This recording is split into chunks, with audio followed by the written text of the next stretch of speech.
My internet cuts out on me down here in the lady cave. Okay, so yeah. So we've got all of these that are going to be going into the kiln probably tonight. Now, these are ready for glaze. So I will probably be glazing those tonight, wedging these.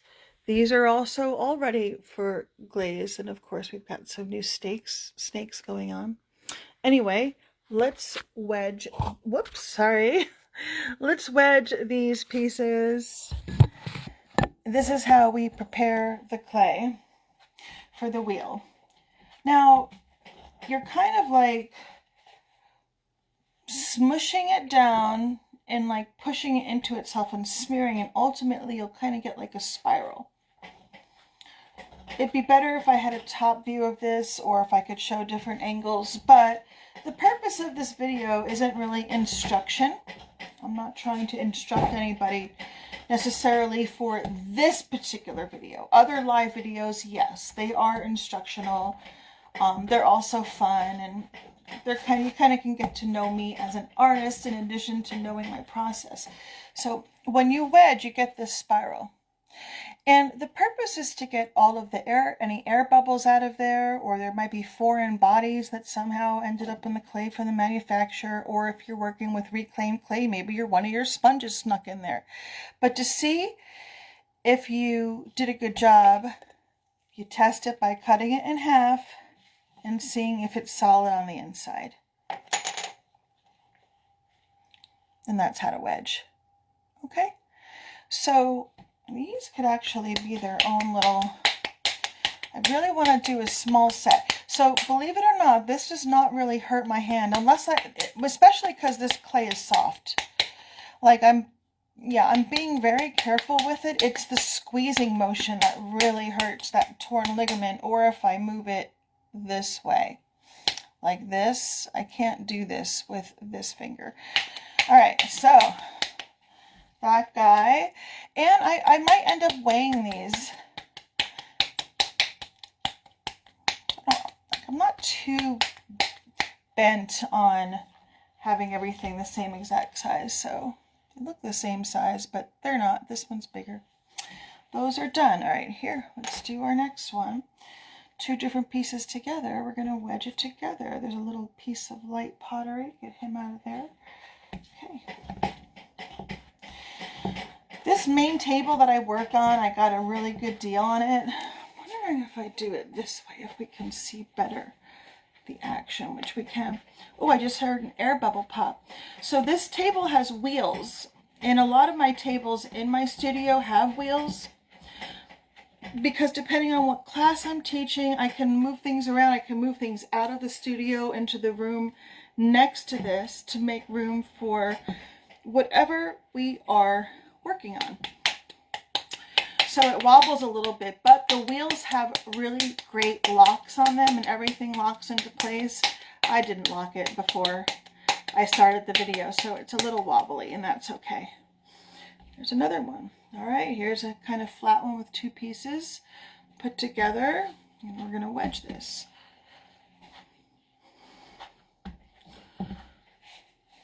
This way. So there are a few kind of famous potters in the pottery world. Potters know who they are, certain collectors and people know, and one of them is a man by the name of Florian Gadsby. And he's a British fella over in England, and he's amazing. He does reduction firings, which means you fire in a gas kiln, and he makes his own glazes. I wouldn't say he's a production potter necessarily, but he makes a lot of uniform pieces, and he doesn't do all these different colors with glazes. But his pieces are so refined. Like all the little steps he shares with us potters, he always uses the same type of clay, unless of course he's experimenting with trying something new, which I don't think is regular for him. He has the clay that he likes that works good. Anyway, when people are asking for where should I learn how to wedge, I always go look at Florian Gadsby. His wedging videos, instructional videos on YouTube are the best. They helped me a lot. So you have to wedge all of your clay before it goes on the wheel. And it makes such a big difference. Another one.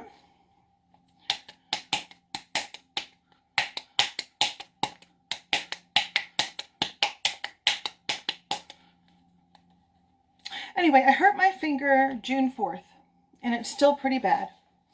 And even though I saw an orthopedic like 2 months after it happened, because it was still hurting, he said, I don't think it needs surgery, but this could take 9 months to heal.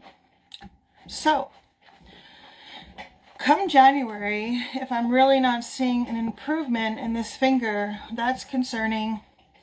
And we're going to have to do like MRI, because I had it x-rayed, obviously. There's nothing broken there. I had it x-rayed more than once because I wanted a second opinion because it was really bad. I didn't think it was broken, but we don't know. Ligaments can hurt worse than broken bones. I've had broken bones. I've had shattered bones that required multiple surgeries to put back together like Humpty Dumpty. I once shattered my left foot when I was 18. I had to have steel pins and rods put in and then taken out 6 months later. Those pains were worse than labor pains when I shattered my left foot. Oddly, that foot has never given me any pain or trouble since. I had a wonderful surgeon, saved my foot, but the other foot, where I broke my big toe once, that MFer hurts every day of my life. Right? Isn't that the way life goes? Okay. It's kind of looking like this. A lot of people think, oh, so you're folding it in on itself. No, we're not folding. Folding would be like kneading dough. It's not anything like that. When you fold pottery, you can end up with a lot of bubbles. So then I'll kind of smush this inward. This is such malleable, wonderful clay. If you are a new potter or even, moderate experience, you do know that if your clay is too hard, do not try to wedge it. Wedging it takes additional moisture out of it. When you're teaching, your students have to have soft clay. If they do not, they're not going to have success. So if you're experienced and your clay does get a little firmer than you want it to be for the wheel, us potters know how to kind of work with that kind of difficulty. But for teaching, you need a nice, soft clay that's really easily malleable. Okay. Yeah, so for all those mugs over there that I showed in that earlier live video, all of those were wedged. I never not wedge my clay. And now if my clay feels like it's too firm, I will just rehydrate it, and there are different techniques that you can apply to rehydrate clay so that it's malleable once again. So this board that's underneath this here, a friend of mine made this board for me. And I asked her recently, I was like, she made it like a year or two ago. I was like, can you make me more? I'll pay you. She goes, you don't have to pay me. I'll just make them. She's a little busy right now, but she'll get to it. I love, this is my like one of my favorite things in my studio is this board. They almost end up like a cone shape, right? And then you pop them into spheres.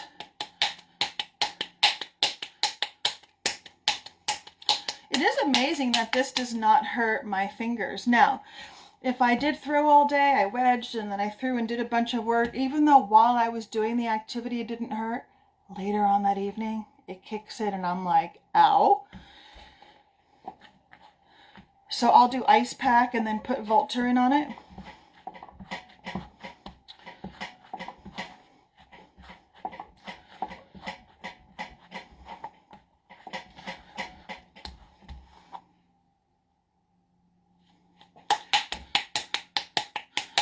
When students first come to the studio, I give them a few minutes to look around by themselves because there's so much cool stuff in here. And then when we sit down to lecture, what was I just going to say? Oh yeah, one of the questions, I don't just talk at them, right? I lecture a little bit, but then we have a conversation. I like talking with people. And I'll say to them, if they've never worked with clay in their entire lives, I'll say, when you think of clay, what do you think of in terms of the clay itself? Do you think of porcelain, of white clay? Do you think of muddy, earthy terracotta? Like, what is your preconceived notion with clay? And it's always interesting to hear because it's always different. Some people are thinking porcelain. Some people think, you know, those terracotta pots that we put our plants in that maintain moisture or retain moisture. This is the last one. Smush it all together now. Oh, I love this clay. It's so nice. It's a little rough to throw on the wheel because there are manganese metal specks. It's a little rough, but the reason why we use a speckled buff clay like this is because when it has those manganese speckles, it maintains its structure better. So that when you're pulling up the walls of your piece, like porcelain and this Laguna B mix and some lighter clays that don't have any grog, which are those little speckles, it's very buttery. And when you add too much water, you can just like melt like a snowman in 72 degrees. So having grog, which are the little manganese chips of metal, manganese, they give structure to the clay so that you can overcompensate with water and they'll still maintain their shape. They are a little rough on the hands if you're doing a lot of throwing. Anyway, that is it for my video today, for my live video. I just wanted to show you this aspect of the project. I'm out of breath from booming the clay. That's it. Okay, see ya next time when I'm not going to show any more throwing on the wheel, I don't think, as far as live videos go, but I am going to do some live videos of glazing. That's what's coming next. When? I'm not entirely sure, but it's going to be soon. Thanks for watching.